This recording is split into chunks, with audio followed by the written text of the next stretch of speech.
바람기는 못 고친다는 얘기가 있죠. 이 말이 과연 근거 있는 말인가? 한번 알아보도록 하죠. 심리학적 개념으로 좀 접근해 볼게요. 바람하면 굉장히 유명한 사람이 있어요. 카사노바라고. 이 사람은 일평생 100명 이상의 여자와 연애를 했다고 하는데요. 참 부지런하네요. 아기 때부터 아버지 손에 키워지다가 아버지가 돌아가시고 이제 할머니 손에 키워지게 됐어요. 그런데 할머니마저 돌아가시고 여기저기 떠돌면서 키워지게 된 거죠. 이 카사노바의 주 양육자가 자꾸 바뀌었죠. 그리고 이 양육자들은 카사노바를 먼저 다 떠났어요. 그렇게 그는 안정적으로 애착 형성이 안 된 겁니다. 이 카사노바는 불안형 애착 유형으로 판단이 돼요. 여러분들은 간혹 집착하는 성향의 분들을 만나보신 적이 있죠. 네. 그 집착하는 분들이 이 불안형 애착이 형성되신 분들이에요. 이 집착형은 외로움을 잘 타고 늘 불안감에 사로잡혀 있어요. 사랑하는 이가 날 떠날 거라는 그 막연한 불안감이 있는데 그 불안감 때문에 대부분은 애인에게 집착을 하는 행동으로 나옵니다. 하지만 그중 일부는 애인이 날 떠나기 전에 내가 먼저 떠나야겠다는 판단을 하게 되거나 애인이 날 너무 외롭게 만들어서 나는 다른 사람을 만나서 그 외로움을 달래야겠어 이런 생각을 하게 됩니다. 카사노바는 애인이 떠나기 전에 자신이 먼저 떠나야겠다는 심리가 작동했을 거라 추측이 되네요.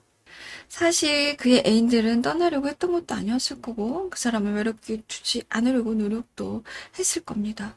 이 집착형은 연인에게 집착을 하는 성향이다 보니까 아무래도 더 관심을 받았겠죠.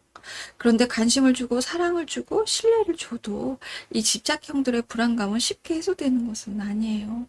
그리고 인간은 불안감이 들면 그 감정에서 빨리 빠져나오려고 하는 본능이 있어요.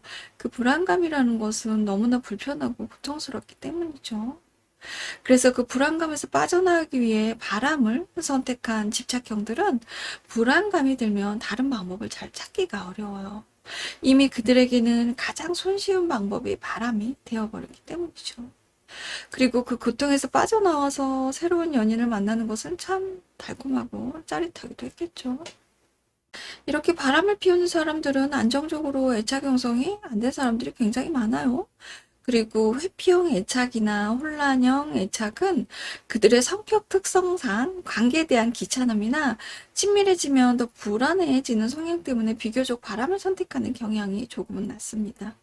그리고 또 다른 경우는 내 애인의 슬픔이나 아픔을 공감하지 못하는 경우, 이럴 때도 다른 이성의 유혹이 있거나 좀 더 쾌락을 추구하고 모험하기를 원하는 사람이라면 바람을 피우게 됩니다.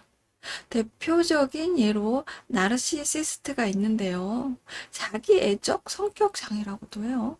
이들은 오로지 자기중심적이고 자기 감정에만 집중하고 연인의 감정에 전혀 공감을 못하는데 이 나르시시스트는 대체적으로 바람기가 좀 많아요. 왜냐하면 자신의 쾌락을 최우선으로 여기기 때문이기도 하고 많은 이들을 통해 자신의 존재감이나 우월감을 채우고 그것에 만족을 얻기 때문이죠. 나 이렇게 매력적이고 인기 많은 사람이야.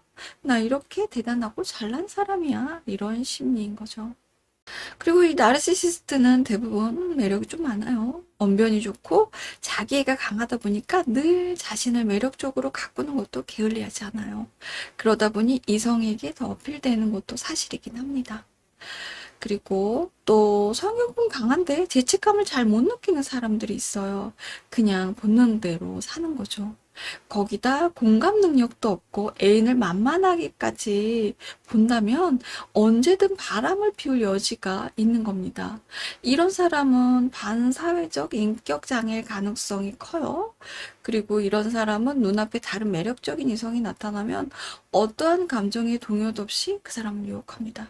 한마디로 인간 쓰레기죠. 그리고 걸리면 손이 발이 되도록 빌겠죠. 상황을 모면해야 하니까. 그런데 용서해준다고 바람을 안 피울까요? 용서해주는 건 의미가 없습니다.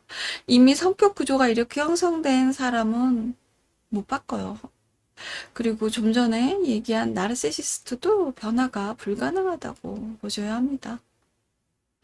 한 번에 스치는 바람이 아닌 상습적으로 바람을 피우는 사람들은 성격 구조를 바꾸거나 해결되지 않은 심리적인 문제를 치료해야 하는데, 여러분에게 이렇게 떼어내기 힘든 연인이 곁에 있다면 명쾌한 방법은 없어요. 심리 치료를 받는 것 외에는. 그리고 치료를 한다고 해도 변화가 불가능한 사람도 있죠. 그래서 바람기는 못 고친다는 말이 나오는 겁니다. 쉬운 문제는 아니죠. 여러분, 여러분 스스로를 좀 더 사랑하세요. 이런 연인을 계속해서 곁에 두고 있는 것은 스스로를 사랑하지 않는 행동이에요. 그러니까 힘들더라도 결단을 빨리 내리시길 바랍니다.